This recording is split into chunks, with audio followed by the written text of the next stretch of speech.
Next topic आपला आता आहे मॅग्नेटिक मटेरियल. मॅग्नेटिक मटेरियल हा आय गेस फिजिक्सचा सगळ्यात कमी साईजवाला टॉपिक आहे, पण कमी साईज जिथं असणार आहे तिथं 4-5 ह्यातले जे मेन क्वेश्चन्स आहेत ते केले की 3 मार्क केशामध्ये बसणार आहेत, तुमच्या प्रॉपरली येणार आहेत, पण ते करायला पण पाहिजे. ओके, सो इथं स्टार्ट करत असताना आपल्याला बार मॅग्नेट पासून आपण स्टार्ट करतोय, पटपट लक्ष द्यायचं आहे. So bar magnet is an object which is made up of ferromagnetic material or a substance that shows the permanent magnetic properties.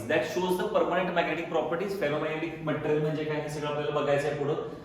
Just तुम्हाला ऑलरेडी माहिती आहे की कुठलाही टॉपिक स्टार्ट करायच्या आधी जे इम्पॉर्टंट क्वेश्चन्स टाकतोय आपण त्याची डिस्क्रिप्शन मध्ये मी लिंक पण दिलेली आहे. टोटल जे काय फिजिक्सचे इम्पॉर्टंट क्वेश्चन्स आहेत त्याची डिस्क्रिप्शन मध्ये लिंक दिलेली आहे. ह्याचे रिस्पॉन्स पूर्ण सगळ्यांकडून भरपूर चांगले आलेले, त्यामुळे नक्की ते व्हिडिओ बघा. त्यातले बरेचसे क्वेश्चन्स येणार आहेत. या टॉपिक बद्दल शॉर्ट मध्ये सांगायचं झालं तर सगळ्यात पहिला हे टॉर्क जे वर्क डनचे एक्सप्रेशन आहे ते टॉर्कचे इक्वेशन आहे, ते वाला 2 नंबरचे इक्वेशन. फिक्स क्वेश्चन सांगतो, डाय पॅरा आणि फेरो मधला डिफरन्स व्यवस्थित करायचा आहे. डाय पॅरा फेरोचा डिफरन्स व्यवस्थित करायचा, डोमेन थेरी व्यवस्थित करायची आहे. आणि लास्ट हिस्टेरिसिस लूप म्हणून एक आहे आणि लूप दॅट इज क्युरिस टेम्परेचर आहे, क्युरिस टेम्परेचर. ओके, सो चला स्टार्ट करूया. जास्त वेळ न घालवता बार मॅग्नेट ऑलरेडी डेफिनेशन काढलेली आहे. Stable state of bar magnet आणि unstable state of bar magnet. So when M bar and B bar that is magnetic dipole moment म्हणतो आपण याला. एम बार अँड बी बार म्हणजे असणार आहे magnetic induction. Both are parallel. जर ते दोन्ही पॅरलल असतील तर त्याला आपण म्हणणार आहे स्टेबल स्टेट. कसं असणार त्याला म्हणणार आहे स्टेबल स्टेट. जर पॅरलल असतील तर ह्याच्या दोन्हीमध्ये अँगल असतो 0 डिग्री. अँगल किती असतो 0. जर अँटी पॅरलल असतील तर त्याच्या दोन्हीमध्ये अँगल असणार आहे 180 डिग्री. अँगल किती असणार आहे 180 डिग्री. सो त्यावेळी जे स्टेट असणार आहे ते असणार आहे अनस्टेबल स्टेट. त्यावेळी स्टेट कशी असणार आहे unstable. So magnetic lines of force आहे नेक्स्ट पॉइंट आहे. मॅग्नेटिक लाईन्स ऑफ फोर्स, तुम्हाला इलेक्ट्रिक लाईन्स ऑफ फोर्स पण आहे, मॅग्नेटिक लाईन्स ऑफ फोर्स पण आहे. इलेक्ट्रिक तिकडं इलेक्ट्रोस्टॅटिक्स वगैरे मागच्या टॉपिक मध्ये आपल्याला बघायला पाहिजे. ते 2 चार्ज ऍक्च्युअली 11चा पार्ट आहे हा. 2 चार्जेस आहेत, प्लस क्यू मायनस क्यू. त्याच्यामधून ज्या लाईन्स बाहेर पडतील त्याला आपण इलेक्ट्रिक लाईन्स ऑफ फोर्स म्हणतोय.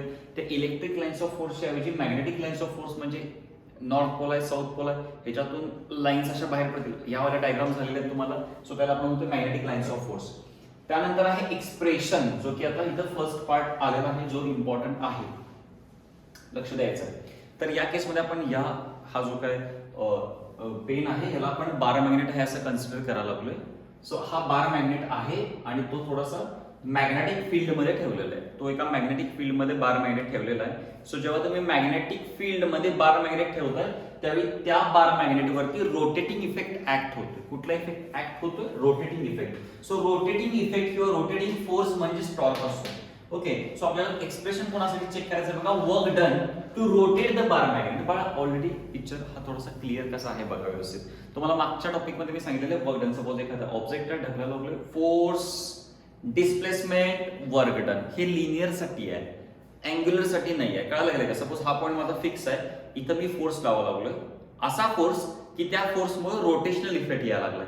त्याला फोर्स म्हणत नाही, त्याला टॉर्क म्हणतात. कळायला लागलंय काय? तो फोर्स रिप्लेस होईल टॉर्कने, डिस्प्लेसमेंट रिप्लेस होईल थिटाने, अँग्युलर डिस्प्लेसमेंट. सो टॉर्कचा बेसिक फॉर्म्युला आहे इथं. Tau is equal to M bar cross B bar. A bar cross B bar, A B sine theta असते, तर एम बार क्रॉस बी बार काय होईल? एम बी साइन थिटा. 11th मध्ये झालेलं होतं ऍक्च्युली. सो इथं चेक करा, एक एम बार आहे, एक बी बार आहे. ओके, सो हा बी बार होईल. त्यानंतर एम बार मध्ये अँगल असा आहे, सो याचा अँगल थिटा घेतला आणि ह्या दोन्हीला परपेंडिक्युलर टाउ बार आहे. ओके, सो तुम्हाला माहिती आहे क्रॉस प्रॉडक्ट, 2 वेक्टरचा क्रॉस प्रॉडक्ट हा एक तिसराच वेक्टर असतो की जो त्या दोन्हीच्या परपेंडिक्युलर असतो. So this torque is considered as the force for the displacement considered as angle. तुम्हाला मगाशीच म्हटलं की फोर्स साठी आपल्याला टॉर्क कन्सिडर करावं लागेल आणि डिस्प्लेसमेंट साठी थिटा कन्सिडर करावे लागेल. सो वर्क डन साठी इक्वेशन काढायचं आहे तुम्हाला किंवा एनर्जी साठी काढायचं असेल, सो त्याच्यावर होईल tau that is force into displacement into of D theta. So त्यानंतर टाउचं इक्वेशन टाकल्यानंतर एम बी साइन थिटा होईल डी थिटा. याचं इंटिग्रेशन काढलं की मायनस एम बी कॉस थिटा होईल. सो मायनस एम बी कॉस थिटा म्हणजे इथं एनर्जी आहे किंवा इथं वर्क डन आहे. सो हे इक्वेशन इम्पॉर्टंट होतं. कुठलं? Equation for work done. Yes, next point आपण बघणार आहे इथं. नेक्स्ट पॉईंट बघणार आहे, ऑलरेडी मी सांगितले त्यातले इम्पॉर्टंट क्वेश्चन्स. ते आल्यानंतर जास्त लक्ष दिलं पाहिजे. सो नेक्स्ट पॉईंट इथं आहे expression for time period of a bar magnet when suspended in uniform magnetic field. अच्छा, expression for time period. T capital टीचं एक्सप्रेशन फाइंड आउट करायचं फॉर द बार मॅग्नेट आणि तो कधी सस्पेंड केलेला uniform magnetic field मध्ये तुमच्या syllabus मध्ये युनिफॉर्म मॅग्नेटिक फील्ड आहे व्यवस्थित चेक करायचं इथे डिफ्लेक्टिंग टॉर्क त्याच्या आधी थोडंसं लक्ष द्यायचं सपोज हा बार मॅग्नेट आहे ह्याला मी एका दोरीनं असं बांधून ठेवलेलं आणि मी ह्याला डिफ्लेक्ट केलेलं आहे ओके ऑलरेडी बार मॅग्नेट आहे तो आणि तो युनिफॉर्म मॅग्नेटिक फील्डमध्ये आहे म्हणजे त्याच्यावरती मॅग्नेटिक फोर्सेस असणार आणि मी जर याला असं इथपर्यंत थोडंसं डिफ्लेक्ट केलं मी काय केलं डिफ्लेक्ट म्हणजे कुठला टॉर्क लावला मी त्याच्या डिफ्लेक्टिंग टॉर्क सो टॉर्कचं बेसिक इक्वेशन काय असते tau is equal to I alpha topic number 1 ती पण व्हिडिओ आहे तुम्ही चेक करू शकता ह्याचे पण अँग्युलर टॉर्कचं जे इक्वेशन आहे त्याच्यामध्ये आपण एक्सप्लेनेशन केलेलं आहे tau is equal to I alpha alpha is equal to काय असते d2 theta by dt square alpha is equal to काय असते d2 theta by dt square alpha म्हणजे पण अँग्युलर ऍक्सेलरेशन असते अँग्युलर ऍक्सेलरेशन म्हणजे काय असते angular velocity to the time पण अँग्युलर वेलोसिटी म्हणजे काय असणार आहे म्हणजे d2 theta by dt square असं होणार आहे d2 theta by dt square so इथं पुट केल्यावरती टाउ इज इक्वल टू काय होणार आहे टाउ ऍक्च्युअली ते डिफ्लेक्टिंग टॉर्क आहे त्यामुळे टाउ d दिलेला आहे I अल्फाच्या ऐवजी काय ना d2 theta by dt square ह्याला इक्वेशन नंबर 1 दिले आता हे जे काय वरून डिफ्लेक्ट केलेलं आहे ते खालती कुठेतरी स्टोअर केलेलं असणार ना सो त्याच्या त्या दोरीमध्ये इथं डिफ्लेक्ट केलं ओके आणि ज्यावेळी तुम्ही फोर्स काढताय त्यावेळी ते परत रोटेट होईल रिस्टोर होईल सो त्याला आपण रिस्टोरिंग टॉर्क म्हणूया रिस्टोरिंग टॉर्क किती असणार आहे -mb sin theta restoring torque किती असणार आहे -mb sin थीटा इक्वेशन 2 आहे ते इक्वेशन 1 इक्वेशन 2 इक्वल केलं जेव्हा बार मॅग्नेट हे सगळं म्हणजे डिफ्लेक्ट करून हे सगळं करून रेस्ट जाईल त्यावेळी tau d is equal to tau r असं असेल right side is equal to ह्याची राइट साइड करायचं I divide okay since theta is very very small हा पॉइंट महत्त्वाचा होता थीटा जर स्मॉल असेल तर तुम्हाला माहिती आहे साइन थीटाचं थीटा आपल्याला बऱ्याचदा हे इक्वेशन लक्षात ठेवायचं या टॉपिक मध्ये जर थीटा स्मॉल असेल तर साइन थीटाचं होणार theta so I d2 theta by dt square -mb sin theta च्या ऐवजी theta so d2 theta by dt square I multiplied आहे इकडे आल्यावर डिवाइड होईल डिवाइड झालं d2 theta by dt square is equal to -mb upon I into theta so हे equation आहे लक्षात ठेवायचं आहे त्याला आपण इक्वेशन A दिलेलं आहे सो इक्वेशन A रिप्रेझेंट काय करते angular harmonic SHM that is SHM आहे फक्त अँग्युलर वाला आहे so omega square already mb upon I हा फॉर्म्युला आलेला आहे कुठला आलेला formula omega square is equal to काय आलेला आहे mb अपॉन I आता ओमेगा म्हणजे काय येणार हे इकडे स्क्वेअर आहे इकडे गेल्यावर काय होणार स्क्वेअर रूट होणार स्क्वेअर रूट झाल्यानंतर काय होणार mb upon I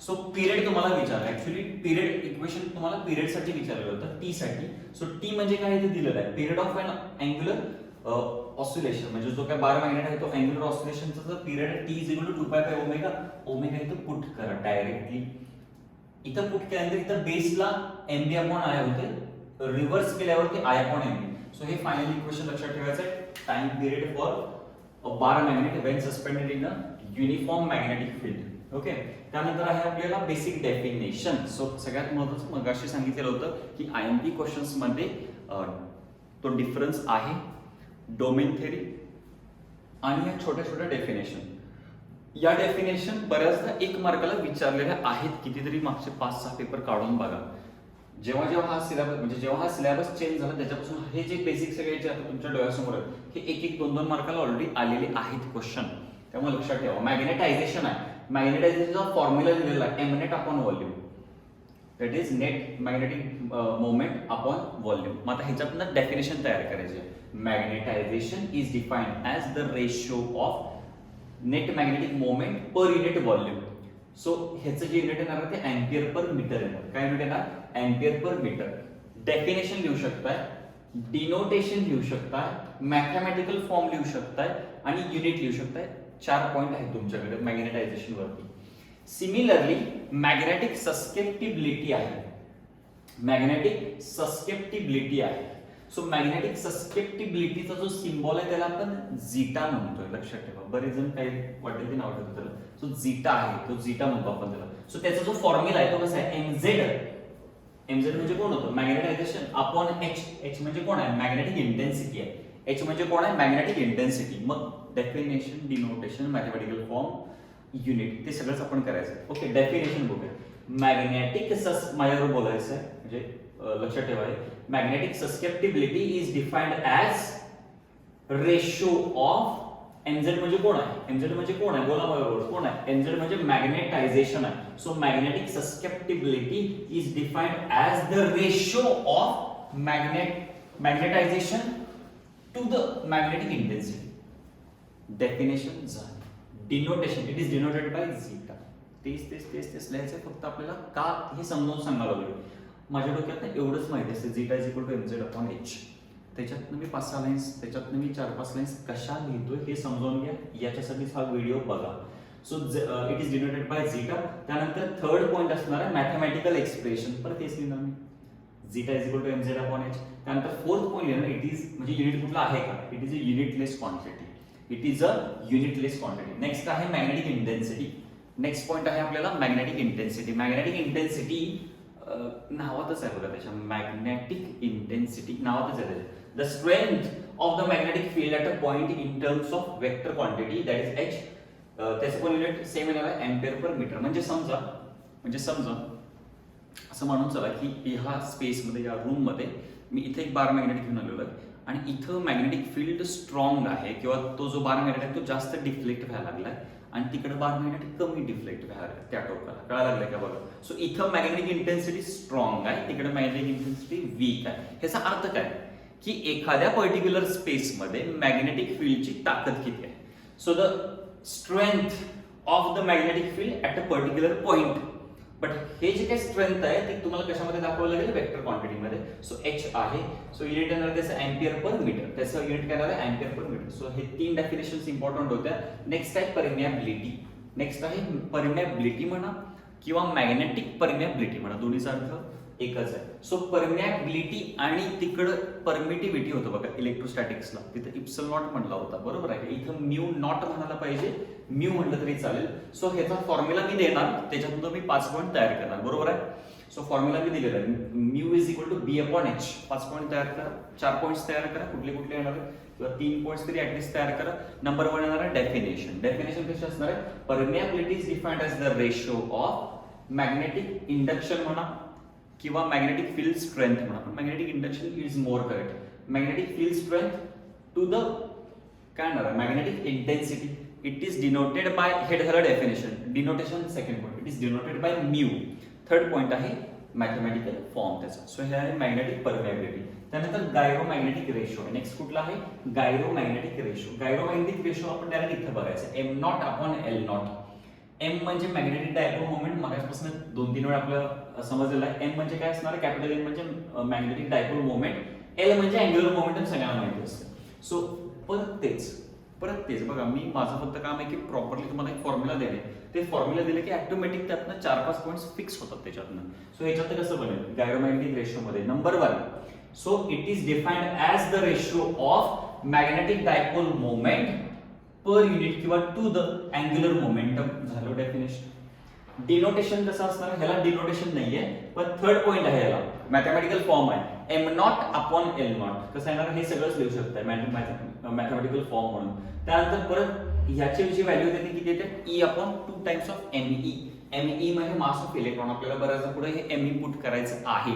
so magnetisation झालं, मॅग्नेटिक इंटेन्सिटी झालं, देन सस्केप्टिबिलिटी झालं, परमियाबिलिटी झालेलं आहे, गायरोमॅग्नेटिक रेशो झालेला आहे. हे जे काही 7-8 डेफिनेशन्स आहेत, बऱ्याच एक्झाम मध्ये 1 मार्काला आलेले. नेक्स्ट आहे orbital magnetic moment. Orbital magnetic moment म्हणजे असणार आहे magnetic moment due to orbital motion. Magnetic moment orbital motion मुळे जो होणार आहे त्याला ऑर्बिटल मॅग्नेटिक मोमेंट. हा क्वेश्चन बराच झालेला बघा. बोर मॅग्नेट्रॉन ही ऍक्च्युअली फिक्स व्हॅल्यू आहे. बोर मॅग्नेट्रॉन ही ऍक्च्युअली फिक्स व्हॅल्यू आहे. त्याचा फॉर्म्युला लक्षात ठेवायला लागेल, value Bm, that is Bohr मॅग्नेट्रॉनची व्हॅल्यू, सॉरी फॉर्म्युला असणार आहे E upon H 4πme. E पण कॉन्स्टंट, H पण कॉन्स्टंट, 4π ऑलरेडी कॉन्स्टंट आहे, मास ऑफ इलेक्ट्रॉन ऑलरेडी कॉन्स्टंट आहे. हे सगळं सॉल्व्ह केल्यावरती ही व्हॅल्यू लक्षात ठेवायची. 9.274 × 10⁻²4 एम्पियर मीटर स्क्वेअर हे त्याचे युनिट आहे. 1 मार्काला परफेक्ट क्वेश्चन आहे हा. बऱ्याचशा प्रिलिमला ऑलरेडी आलेला आहे question Bohr magnetron. Okay, so next आपण बघूया. ह्याच्यामध्ये आहे नेक्स्ट पार्ट आहे रिलेशन बिटवीन परमियाबिलिटी. परमियाबिलिटी म्हणजे माहिती आहे तुम्हाला म्यू, अँड सस्केप्टिबिलिटी. सस्केप्टिबिलिटी म्हणजे zeta. So B is equal to B not plus BM. B is equal to काय असणार आहे? B not plus BM. B नॉटचा फॉर्म्युला इथे थोडंसं लक्षात ठेवायला लागेल. BM चा पण ऑलरेडी सेम. जर B नॉट होईल mu not into H, B M will mu not into Z. हे दोन्ही फॉर्म्युले पिक करून इथे टाकायचे. ही स्टार स्टेप आहे, हे जर लक्षात ठेवायला लागणार तुम्हाला. ओके, सो हे पुट केल्यानंतर इथं काय कॉमन निघेल, म्यू नॉट कॉमन निघेल, म्यू नॉट कॉमन निघेल तर H plus M Z. B is equal to काय येणार, एच प्लस एमझेड. आता इथं काय करतोय आपण, इथं एच कॉमन काढतो ह्याच्यातनं आणि डिवाइड करतो. काय केलंय बघा, इथून एच कॉमन काढले, डिवाइड केलं. B upon H is equal to mu not plus इथून एच कॉमन काढल्यावरती 1 राहणार प्लस एमझेड अपॉन एच. कळायला लागले का? सो बी अपॉन एच चा एक अजून एक फॉर्म्युला आहे, mu not 1 plus zeta. So similarly हे कंपेअर वगैरे केल्यावरती फायनली आपल्याला कसं मिळेल, mu is equal to mu not 1 plus zeta, mu upon mu not is equal to mu R. That is relative permeability. Mu not म्हणजे permeability म्हणा किंवा magnetic permeability म्हणा, म्यू आर म्हणजे रिलेटिव्ह परमिएबिलिटी म्हणा. Okay, ते तीन बघा व्यवस्थित ऐका. Mu permeability of any medium म्हणू शकतोय, mu naught permeability of vacuum म्हणू शकतोय आणि किंवा फ्री स्पेस म्हणू शकतोय, म्यू आर रिलेटिव्ह परमिएबिलिटी म्हणू शकतो. त्याच्या तिन्हीचे हे फॉर्म्युले आहेत. ओके, नेक्स्ट पॉइंट आपण बघूया. नेक्स्ट पॉइंट बघत असताना ऑलरेडी जे मेन डेफिनेशन होत्या, डेफिनेशन आपल्या क्लिअर कट समजलेल्या आहेत. हा एक बऱ्यापैकी आयएमपी क्वेश्चन आहे, पण 2 वेळा ऑलरेडी आलेला आहे हा क्वेश्चन. तिसरा वेळा याची वाट बघू नका, आपल्याला करावं लागेल हा question.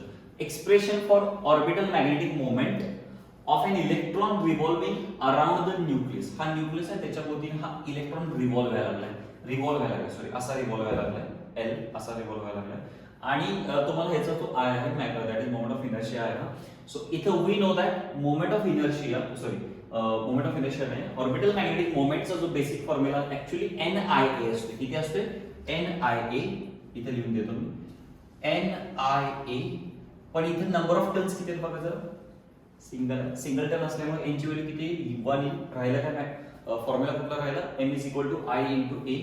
v is equal to speed of electron आहे. v इज इक्वल टू काय, speed of electron. Basically formula असतो 2 pi r upon t. t इकडं v इकडं, t is equal to 2 pi r upon t is equal to formula किती निघेल, 2 pi r upon v. So capital I is equal to E upon t. हे कुठे काढलं, करंटचा basic formula असतो कुठला, चार्ज पर युनिट टाइम. करंटचा basic formula कुठला असतो, charge per unit time.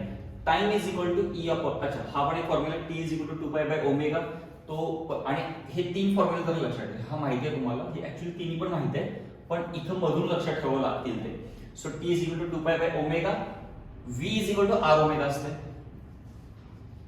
So omega इथं r मल्टिप्लाइड आहे, इकडे आलो डिवाइड होईल, omega is equal to v by r. तर तुमचं काम हे आहे की इथं या I च्या फॉर्म्युल्यामध्ये तुम्हाला हे सगळं पुट करावं लागेल. That is E omega upon 2 पाय. ओके, सो चेक करा इथं I च्या फॉर्म्युल्यामध्ये E 2 अपॉन t आहे. t म्हणजे 2 पाय बाय ओमेगा आणि ओमेगा म्हणजे परत काय येणार आहे, v बाय r. हे सगळं पुट केल्यावरती बेसिकली I साठी फॉर्म्युला कसा निघेल चेक करू की I साठी फॉर्म्युला निघणार आहे. हा परत एकदा व्यवस्थित सांगतो, लक्षात द्या. v चा formula 2 pi r upon t, त्या v वरून t काढायचं. I चा formula E by t, t वरून per t is equal to 2 pi omega असते. हा जो I चा फॉर्म्युला मेन आहे, इथं E ला E आहेच ठेवलंय. अपॉन t च्या ऐवजी 2 पाय बाय ओमेगा म्हणजे ओमेगा वरती गेलं, पण ओमेगा म्हणजेच काय सांगितलं तुम्हाला, v बाय r आहे ते पुट केलं, म्हणजे I इज इक्वल टू किती मिळायला लागले, EV अपॉन 2 पाय. लक्षात ठेवायचं. ओके, नेक्स्ट बघूया. I इज इक्वल टू किती आला लागले तर EV अपॉन 2 पाय. ओके, सो नेक्स्ट आहे मग अशी सांगितलं ऑर्बिटल मॅग्नेटिक मोमेंटचा फॉर्म्युला असतोय I into A. A circle आहे सिंपल, जिची रेडियस r आहे. एरिया काय होईल, पाय r स्क्वेअर होईल. एरिया किती होणार, पाय r square. I EV upon 2 पाय. I किती आलेला आहे जरा चेक करा इथं, EV अपॉन 2 पाय आलेला. Okay, I is equal to किती आहे, EV अपॉन 2 पाय. इथं पुट केला तो I च्या जागी. इथं एरियाचा आहे पाय r स्क्वेअर. एक r कॅन्सल झालं, पायला पाय कॅन्सल झालं, काय मिळालं फायनली, EVR अपॉन 2. कधी कधी इक्वेशन इथपर्यंतच लिहायला होतात. कधी कधी असं सांगतात की show that m orbital is equal to EVR upon 2. कधी कधी तुम्हाला हे सांगतात की show that m orbital is equal to EVR upon 2. इथपर्यंत आलं तर 2 मार्कांसाठी एक्सपेक्ट करा क्वेश्चन. 3 मार्कांसाठी असेल तर लास्ट पर्यंत इथपर्यंत लिहावं लागेल. सो इथं आहे orbital, sorry angular momentum. Yes, angular momentum L चा जो फॉर्म्युला आहे, अँग्युलर मोमेंटम बेसिक अँग्युलर मोमेंटमचा जो फॉर्म्युला असतो तो m into V into R. Okay, जरा लक्ष द्या. अँग्युलर मोमेंटम एल असतोय, एल चा जो बेसिक फॉर्म्युला असतोय पी इंटू आर असतोय, that is linear momentum into radius. पण लिनियर मोमेंटमचा फॉर्म्युला असतोय mass into velocity into R, mass into velocity into R. Okay, so परत अँग्युलर मोमेंटमचा काय ना L is equal to M V R. पण M हे कुठला असणार आहे, जो इलेक्ट्रॉन न्यूक्लियसच्या भोवतीने रिव्हॉल्व व्हायला लागलाय त्याचा मास असणार आहे. So mass of electron V into R. So M orbital is equal to EVR upon 2 होतं. याला multiply and divide by M. हे लक्षात ठेवायला लागेल. ही स्टेप, ही स्टार स्टेप ही विसरणार गॅरंटेड. ही स्टेप विसरणार आहात, ही स्टेप विसरणार आहात. लक्ष देऊन लक्षात ठेवा हे की एम ऑर्बिटलचा जो फॉर्म्युला आहे EVR अपॉन 2 ला ME न मल्टिप्लाय करायचा आहे, ME न डिवाइड करायचं आहे. ME म्हणजे मास ऑफ इलेक्ट्रॉन आहे. So mass of electron E upon 2ME MEVR. कळालं लागेल का बघा काय केलेलं आहे MEVR. ओके, सो इथं E अपॉन 2ME आणि इथं L आहे. E upon 2ME into L. आता चेक करा, इथं ME ने मल्टिप्लाय केलंय, ME ने डिवाइड केलंय असं सांगितलंय मी. So E upon 2ME check करा आणि MEVR हे असं आलेलं. कळालं लागेल का बघा, ह्याला मल्टिप्लाय अँड डिवाइड होतं. सो MEVR होईल. सो E अपॉन 2ME आणि MEVR म्हणजेच कोण आहे L. सो हे final equation m orbital is equal to this into L. So also from the Bohr second postulate इथं पण एक इक्वेशन आहे, हे पण एक इम्पॉर्टंट आहे. म्हणजे ह्याला मी बॉक्स का केलेला आहे कारण की इथं पण असं सांगू शकतात की show that m orbital is equal to this. Also from the Bohr's second postulate, बोर्डचं सेकंड पॉस्टुलेट काय सांगते L is equal to m that is MEVR that is equal to NH upon 2. हे सगळं कंपेअर केलं, हे दोन्ही compare केलं तर आपल्याला m ऑर्बिटल असं पण मिळेल EH अपॉन 4 पाय ME into n. Okay, so next आहे म्हणजे थोडक्यात L ची व्हॅल्यू टाकल्यानंतर फायनली इक्वेशन मिळेल. हा फेवरेट क्वेश्चन आलेला आहे. इथं थोडंसं लक्ष द्यायचं आहे. इथं कुठलंही स्पीड जर लावला असेल 1.25 1.5 तर बंद करा ते. इथं हे महत्वाचं आहे, हे खूपच महत्वाचं आहे कारण की बऱ्याचदा क्वेश्चन आता ह्याच्यात ना एकूण 6 क्वेश्चन लपलेत पण कळत नाही. ते 6 क्वेश्चन कुठले डायमॅग्नेटिक पॅरामॅग्नेटिकचा क्वेश्चन डिफरन्स सांगा, पॅराफेरोचा डिफरन्स सांगा, डाय फेरोचा डिफरन्स सांगा. 3 क्वेश्चन झाले.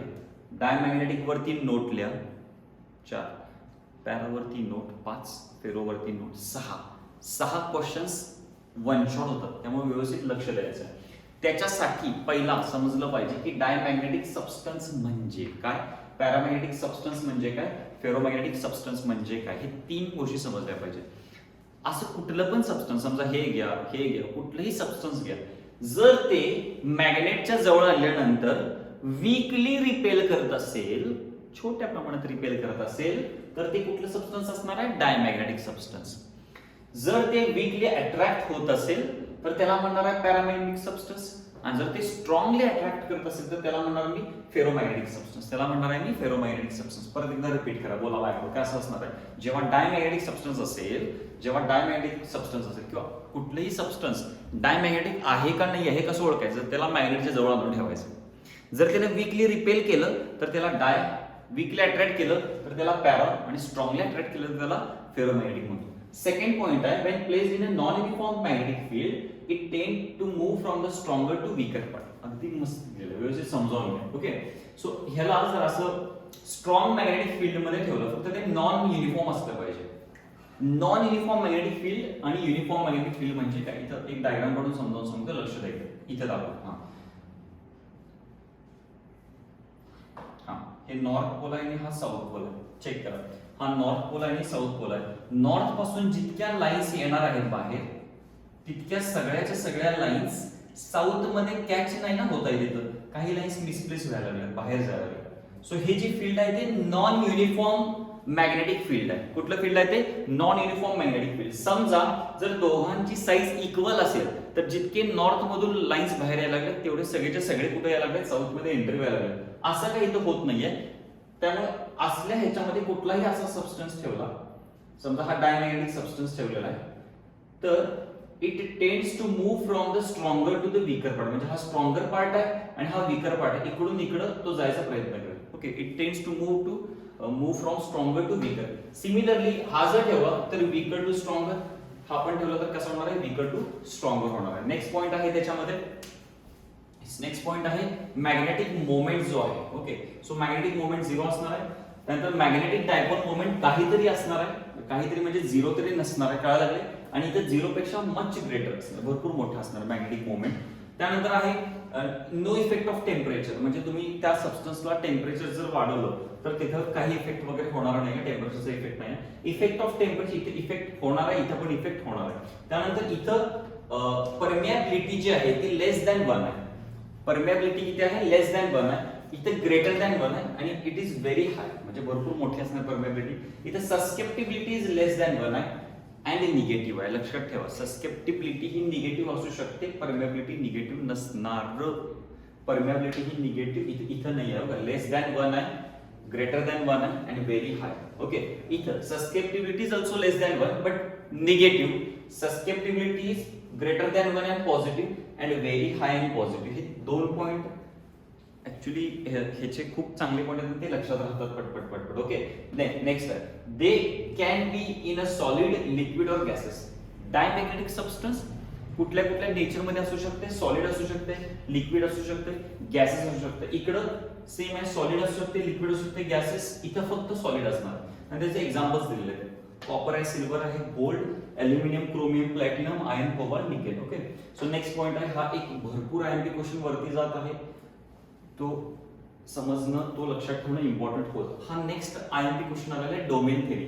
डोमेन थेरी मध्ये ferromagnetic material consist of large number of small regions called as domains. पहिला लक्षात ठेवा, व्हॉट इज डोमेन, पहिला हेच माहिती नसते. डोमेन थेरी लिहितात खरं, व्हॉट इज डोमेन माहिती नाही. फेरोमॅग्नेटिक सबस्टन्सच्या आत consist of large number of small region, छोटे छोटे रिजन्स असतात, त्याला आपण डोमेन्स म्हणतो. सो जेव्हा मॅग्नेटिक फील्ड नसतं, कळायला लागलंय, अब्सेंट असतं, तुम्ही फेरोमॅग्नेटिक सबस्टन्सचा आयर्न, कोबाल्ट, निकेल आत्ताच एक्झाम्पल बघितलं, म्हणजे लोखंडाचा कुठलाही तुकडा घेऊ शकता तुम्ही, तो एक फेरोमॅग्नेटिक सबस्टन्सच आहे. त्याच्यात स्मॉल रिजन्स असतील, त्या स्मॉल रिजनला काय नाव ठेवायचं आहे, डोमेन. आणि हे जे काही रिजन आहे they all the region in which all the magnetic moment are aligned in the same direction is called as a domain. म्हणजे ह्याचं पण एक नाव डोमेन आहे, हे एक डोमेन होतं. म्हणजे हे दोन डेफिनेशन्स का दिले की असे एक डायरेक्शन मध्ये, युनि डायरेक्शन मध्ये जे जाणारे रिजन्स आहेत त्याला आपण डोमेन्स म्हणणार आहे. देन इथं डोमेन थेरी मध्ये हे इम्पॉर्टंट होतं, लक्षात आहे. So unmagnetized state, weak magnetic field आहे आणि स्ट्रॉंग मॅग्नेटिक फील्ड आहे. सो ह्याच्यामध्ये चेक करा की एक अनमॅग्नेटाइज्ड स्टेट आहे, म्हणजे ह्याच्यामध्ये कुठलंही मॅग्नेटिक फील्ड लावलेलं नाही आहे, त्यामुळं जे डोमेन्स आहेत ते रॅन्डमली ओरिएंटेड आहेत, हे सगळं इथं दिलेलं आहे. In the absence of external magnetic field the domains, yes, काय दिलं चेक करा. in the absence of external magnetic field the domains are oriented in all possible directions, सगळ्या डायरेक्शनला असू शकतात ते. then magnetic field of the domain cancel, आता बघा या साइडला जे डोमेन्स जायला लागले ते कॅन्सल करतील अपोजिट साइड वाल्याला, इकडच्याला अपोजिट करतील हे वाले. So all domains are cancel each other and does not show any magnetic property, म्हणजे असं असल्यामुळे ती मॅग्नेटिक प्रॉपर्टी कुठली दाखवणार नाहीये. इथं वीकली मॅग्नेटिक आहे, म्हणजे ज्या साइडला मॅग्नेटिक फील्ड असणार आहे, ज्या साइडला मॅग्नेटिक फील्ड असणार आहे त्या साइडचे डोमेन्सची साईज वाढेल, त्याची नंबर्स वाढेल, त्याची साईज इन्क्रीज होईल. So the external magnetic field is if the weak the domains tend to align in their dipole moment parallel to the direction of the field, या डायरेक्शनला parallel. Okay, and the domain wall shift, domain walls म्हणजे ह्या domain wall आहे त्या थोड्याशा shift होतील, या थोड्याशा खालती येतील बघा, चेक करा, थोडेसे शिफ्ट होतील. जेव्हा तुम्ही स्ट्रॉंग मॅग्नेटिक फील्ड लावताय त्यावेळी ह्याच्या काय बाउंड्री होत्या ते निघून जातील, सगळे त्या बाउंड्री निघून जातील आणि सगळेच डोमेन्स त्या साईडला क्लिअर कट टर्न होतील. ओके, हे होतं इम्पॉर्टंट. नेक्स्ट आहे मॅग्नेटिक शिल्डिंग. हा पॉइंट बरेच जण करत नाहीत पण करावा लागेल, हा पॉइंट इम्पॉर्टंट आहे. Magnetic shielding it is a phenomenon that is seen when soft ferromagnetic material is used to block the effects of magnetic lines and magnetic field. लक्षात ठेवा, हे ब्लॉक करण्यासाठी वापरलं जातं. इथे एक आयर्न रिंग घेतलेली आहे, नॉर्थ पोल आहे, साऊथ पोल आहे. तर बेसिकली कसं होतं, ही प्रॉपर्टी नॉर्थ पोल पासून या लाईन्स बाहेर आलेल्या आहेत आणि या आयर्न कोर पासून आयन कोरकडे असं एकत्र आले कॉन्सन्ट्रेटेड झालेले आहेत.